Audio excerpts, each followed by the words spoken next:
Hi, I'm Ed Diaz. Thanks for stumbling on my video. I'm here to share my experience as a new PC builder. For this build, I'm following a $1,000 guide Robeytech posted back in February 2020, but I had to make a few adjustments because of COVID. So this video isn't going to be a full-on tutorial video. My aim is just to document my experience transitioning from console gaming over to PC gaming. And if I happen to help out others on the way, then that's awesome. So because I'm so new to this YouTube thing, I'm sure most of you just want to see the build, so I'm not going to bother you with a little bit of background about myself and why I decided to go with this build. But if there are any questions, please comment below and I'll do a follow-up video to kind of explain any of those details that I missed. Here's a quick look of everything going into the build. Ignore the Wi-Fi card. I quickly replaced that with a 100-foot LAN cable. For the case, I'm using the NZXT H510. I picked it up at Micro Center for about $79.99. It's got a dust filter, so hint hint, wink wink, that tells me my PSU's fan is going downward. This case has a USB-C port, but my motherboard doesn't have a USB-C header, so it's useless right now. But I at least know my case is future-proof whenever I choose to upgrade the motherboard. The front panel connections for this case include the HD audio, a regular USB 2.0, and it comes with a USB-C port. There's a small extension to make it easier to connect these pins from your motherboard to your front panel connectors. I meant to connect the pins to the motherboard before actually doing this part. Whoops. The rest of this clip is just me cringing at how hard it was to get the pins to connect. I hope it's a lot easier for you.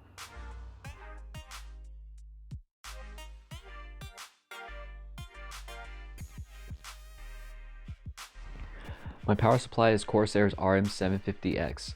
It's 750 watt, 80 plus gold certified. I have a quick overview video on my page if you'd like to check it out.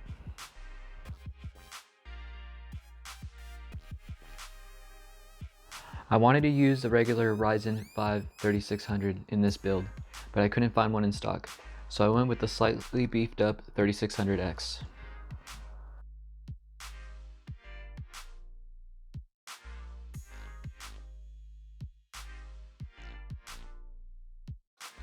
The same deal happened with the cooling fan. I couldn't find the cheaper option. But oh well, the RGB version was on sale, and RGB is supposed to increase FPS. Even as a noob, I know that. My roommate stepped in the middle of the build and offered to help.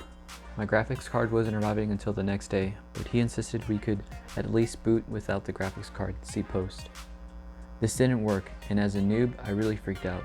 I thought I either did something wrong or had a bad part. It turns out the processor needs a graphics card to boot. I missed the fine print. Luckily, the ZOTAC GeForce GTX 1660 Super didn't take long to arrive, and I was successfully able to get post and get Windows installed. Or so I thought. 2 nights after the build, the fans were going crazy and the monitor flashed black. So yeah, the monitor has power.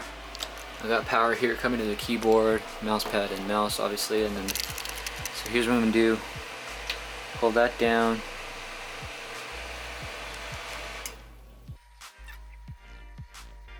That'll be fine.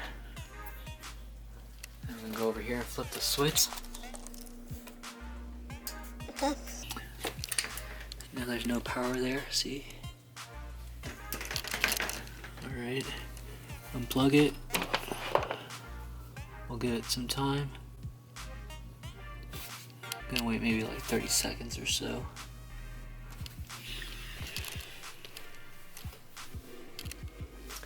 So this is just a temporary setup I have now. I was looking online for some desks and haven't really found one that I like. So I'm just dealing with the one I've had since, I don't know, we were all kids, I guess. Alright. Gonna give it a shot, we'll see. Alright, plugged in. Flipping the switch. So you got power. Gonna turn it on.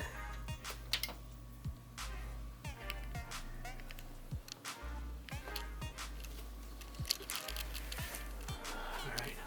Please power down and connect the PCIe power cables for this graphics card. What happened to the graphics card?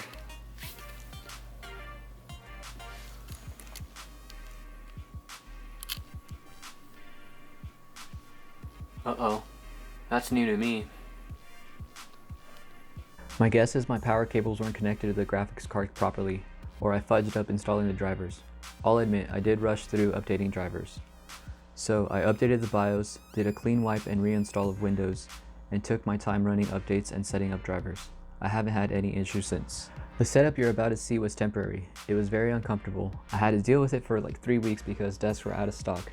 Luckily I found a deal on OfferUp and have since upgraded my desk/stream setup. That video is coming soon. Anyway, here's a look at the build and temporary setup.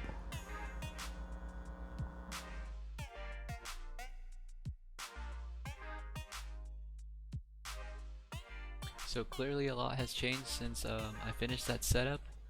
Anyway, I hope you enjoyed my content, and please consider subscribing or any of that.